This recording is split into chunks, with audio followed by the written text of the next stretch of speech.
La parole est à Madame Françoise Dumas. Merci, Monsieur le Président. Mes chers collègues, ma question à laquelle j'associe mon collègue Olivier Gaillard s'adresse à Monsieur le ministre d'État, ministre de l'Intérieur. Monsieur le ministre, nos forces de sécurité civile sont de plus en plus impactées par des actes d'incivilité et d'agression caractérisés, alors que nous devons plus que jamais saluer leur dévouement, leur sens de l'engagement pour porter secours et assistance aux populations, souvent dans des circonstances exceptionnelles. Ainsi, dans ma circonscription, à Nîmes, dans la nuit de samedi à dimanche, dans le quartier de Pissevin, un des quartiers prioritaires de la politique de la ville, 3 pompiers à bord d'une ambulance ont été pour la première fois visés par des objets incendiaires. Cet équipement, intervenu dans un premier temps pour un secours médical à domicile, ont été avertis d'un départ de feu dans le même quartier, sans avoir eu le temps d'être escortés par la police, comme le protocole le prévoit dans certains cas. Ils se sont immédiatement rendus sur les lieux.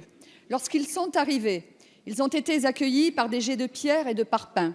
Il s'agissait d'une véritable embuscade. Par chance, ils n'ont pas été blessés, mais le bilan de cet incident aurait pu être dramatique.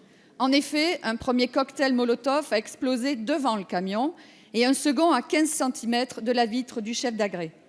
Ainsi, dans un contexte de lutte contre toutes les formes de délinquance et de criminalité, auquel vous consacrez tous vos efforts, et au moment où se tient le 124e Congrès national des sapeurs-pompiers à Ajaccio, pouvez-vous, Monsieur le ministre d'État, nous préciser quelles mesures supplémentaires peuvent être mises en œuvre pour renforcer la sécurisation des missions, des interventions de nos sapeurs-pompiers professionnels et volontaires? Je vous remercie.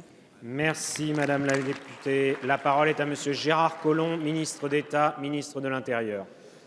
Monsieur le Président, Mesdames et Messieurs les députés, Madame la députée Françoise Dumas, vous avez indiqué, Madame la députée, que dans la nuit de vendredi à samedi, une ambulance de sapeurs-pompiers a été prise pour cible avec jet de pierre, mais aussi avec l'envoi d'un engin incendiaire type cocktail Molotov qui, heureusement, n'a pas atteint la voiture.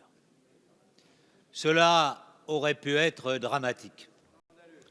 Dans la nuit de dimanche, je me suis rendu à Viry-Châtillon, où il y a un an, des policiers avaient été grièvement brûlés par un attentat de ce type.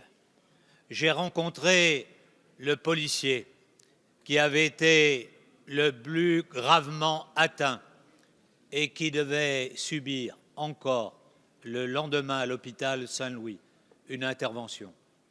Oui, nous allons tout faire avec la police pour que de tels actes ne puissent se reproduire.